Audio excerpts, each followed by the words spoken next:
Bonjour et bienvenue sur Entrelist pour Entrejeux Studio. On se retrouve aujourd'hui pour une vidéo unboxing de la boîte de l'anneau unique, la boîte d'initiation qui a été réimprimée avec quelques nouveautés. Donc ça me permettra de vous présenter justement ces nouveautés parce que j'avais fait l'unboxing sur l'ancienne chaîne. Mon avis n'a pas changé, c'est toujours une super boîte, mais comme ça je vais vous présenter finalement sur cette chaîne le jeu. Et en plus de ça, ça vous permettra de savoir si il vous faut absolument cette boîte si vous avez déjà la première avec les petites nouveautés qu'il y a à l'intérieur. En tout cas, je tenais à vous remercier parce que ça y est, vous êtes plus de 1000 à nous avoir rejoints sur la chaîne depuis maintenant quelques jours. C'est toujours un vrai bonheur de voir le compteur qui augmente au fur et à mesure, de voir vos commentaires qui nous font extrêmement plaisir avec l'équipe. Donc merci à toutes celles et ceux qui nous rejoignent encore aujourd'hui parce que finalement l'aventure est folle. On ne pensait pas avoir ce succès-là en si peu de temps. Donc en tout cas, merci vraiment pour tout parce que ça nous fait plaisir vraiment. Et puis ça nous motive à vous faire encore plus de vidéos. Il y a pas mal de choses qui arrivent très prochainement. Donc encore une fois, merci. Et je pense que je ne l'ai pas assez ou trop dit. Vous me direz dans les commentaires. En tout cas, on se retrouve tout de suite pour l'unboxing de cette boîte. Et puis, je vous donne finalement mon avis sur les petites nouveautés ou les petites différences qu'il y a entre les deux. On va pouvoir découvrir ensemble le contenu de cette nouvelle boîte qui diffère légèrement par rapport à l'ancienne. Donc, l'ancienne, déjà, vous êtes sur uniquement l'inscription boîte d'initiation. Alors que sur la nouvelle, vous avez également le jeu de rôle en Terre du Milieu qui a été rajouté. Vous verrez, il y a quand même énormément de similitudes, il y a quelques petites différences et on va pouvoir en parler. Donc faisons le tour ensemble de cette nouvelle boîte. Déjà, vous allez vous retrouver avec la boîte, mais avec les nouvelles normes européennes. Donc vous ne l'aurez plus dans un cellophane, mais vous l'aurez juste de cette manière, avec 4 bouts de scotch qui finalement ferment la boîte des 4 côtés. Voilà, sachez-le. Donc déjà, première nouveauté quand on ouvre la boîte, c'est vous avez dans le fond du couvercle, vous allez avoir quelques petites règles rapides finalement pour le MJ avec finalement les niveaux de réussite, avec un rappel des niveaux de réussite, les modificateurs de dés, les résultats de jet de dés en tableau, les règles de repos et différentes tables d'événements qui vont vous permettre justement de compléter vos histoires. Donc ça c'est déjà plutôt sympa, c'est-à-dire que ça peut même faire un petit écran si vous le souhaitez. En tout cas, vous avez ça dans le premier fond. Ce qui ne change pas, c'est que vous avez toujours une carte dans un format A1, je dirais, parce que finalement vous l'avez en très très grand format. Elle est toujours d'aussi belle qualité, donc ça c'est plutôt une super bonne nouvelle. Et vous avez la carte de la comté des deux côtés et forcément de Hobbitbourg, qui finalement vous allez avoir un petit peu enfin Hobbitbourg, la comté avec les différents quartiers justement de la région. Donc ça, pas de nouveauté sur cette partie-là. Vous avez toujours la même qualité d'impression sur le même qualité de papier. D'accord ? Vous avez les fiches de personnages qui finalement sont également présentes, où vous avez de quoi faire pour justement vos joueurs. Pareil, elles ont été imprimées de la même manière, pas de changement au niveau des couleurs d'impression, tout est là. Donc ça c'est parfait pour se lancer. Vous allez avoir ensuite quelques livrets, donc le livret des règles, d'accord, qui est très simple. Vous allez avoir exactement 24 pages de règles, donc cette boîte est quand même extrêmement bien faite. Je l'avais déjà dit dans mon premier unboxing qu'elle était parfaite pour les débutants.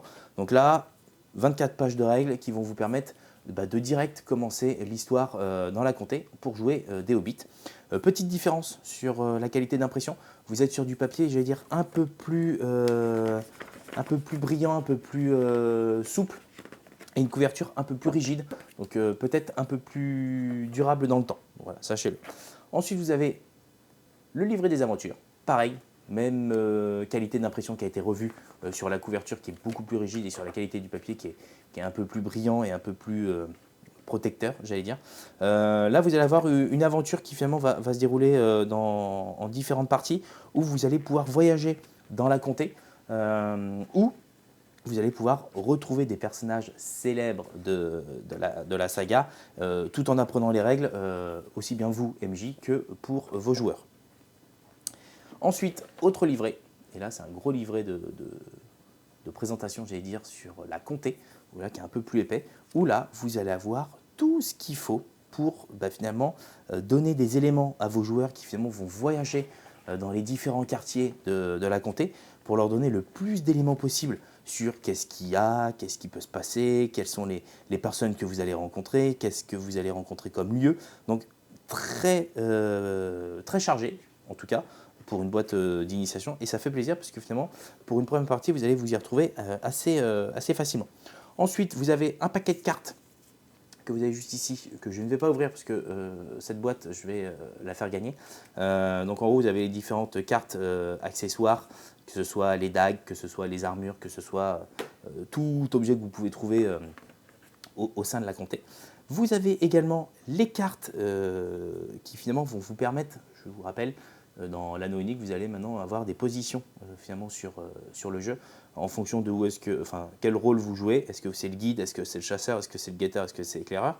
Et finalement, pareil, dans la partie combat, où est-ce que vous vous positionnez? Est-ce que vous êtes plutôt à l'avant, est-ce que vous êtes exposé, est-ce que vous êtes en train de défendre, ou à l'arrière?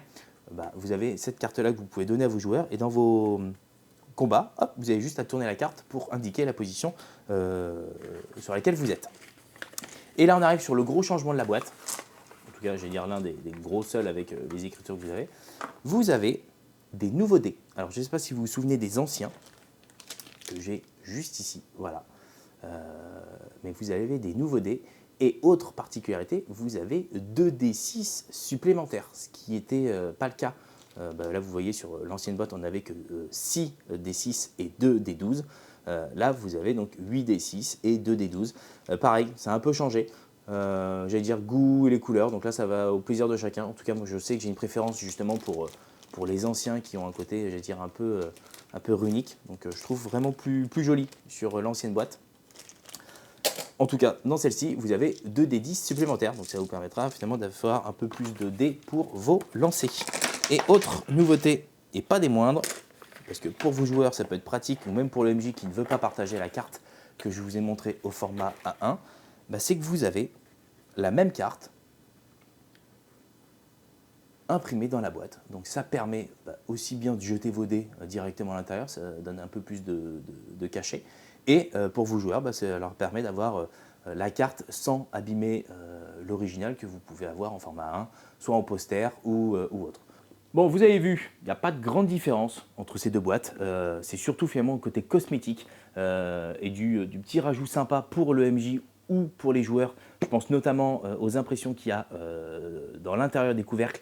Vous avez la carte ou le rappel des règles. Donc ça, c'est quand même un petit plus qui peut être intéressant. Parce que finalement, c'est des boîtes d'initiation. On n'a pas forcément d'écran à l'intérieur. Donc pour le MJ, qui peut être débutant, ça permet aussi d'avoir un petit rappel. Donc franchement, bon petit plus. Ça, il n'y a rien à dire. Sur la qualité aussi des livres, qui finalement a été un peu upgradé, et ça fait plaisir. On voit bien que les livres sont un peu plus épais, un peu plus cartonnés, donc dans le temps, ils survivront, je pense, un peu plus aux manipulations. Donc ça aussi, c'est un bon point. Le seul bémol où moi, et c'est mon avis personnel, où je ne suis pas forcément fan, c'est les dés.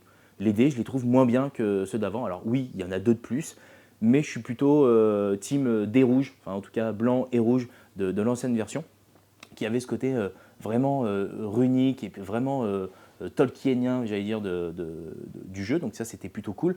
Là, on a plutôt l'impression d'avoir des dés blanc-beige, blanc cassé, donc c'est pas forcément dingue, même s'il y a toujours les runes et les symboles dessus. Je suis plutôt team ancienne version des dés, donc dites-moi aux commentaires finalement sur quel team vous êtes. En tout cas, le contenu du jeu ne change rien, donc en gros, que vous ayez l'ancienne ou la nouvelle, vous avez exactement le même jeu, donc ça déjà, ça reste aussi le point positif et rassurant pour tout le monde. Mais vous avez finalement cette petite différence de dés ou la petite différence à l'intérieur avec les cartes. Donc, si vous voulez vraiment avoir la petite carte au fond de la boîte, oui, allez vous faire plaisir. Sinon, il n'y a pas de grand intérêt si vous avez déjà la boîte. En tout cas, ce qui est sûr, c'est que le jeu est très bon. Je vous en avais déjà parlé et je le redis. Pour commencer dans le jeu de rôle, je trouve que c'est idéal. En plus, on commence avec des hobbits. On n'a pas forcément de combat dans les différentes aventures qui se présentent.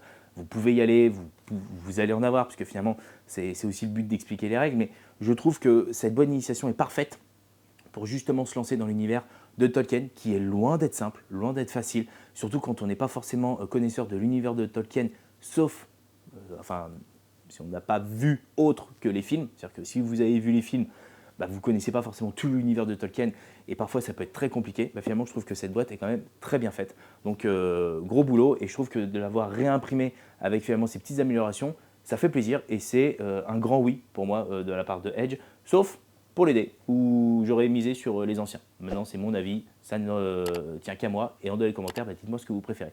En tout cas, merci à toutes et à tous d'avoir suivi cette vidéo. Merci encore de nous suivre au quotidien, ça nous aide énormément. Et puis, je vous retrouve à très vite pour de nouvelles aventures, de nouvelles critiques. Ciao!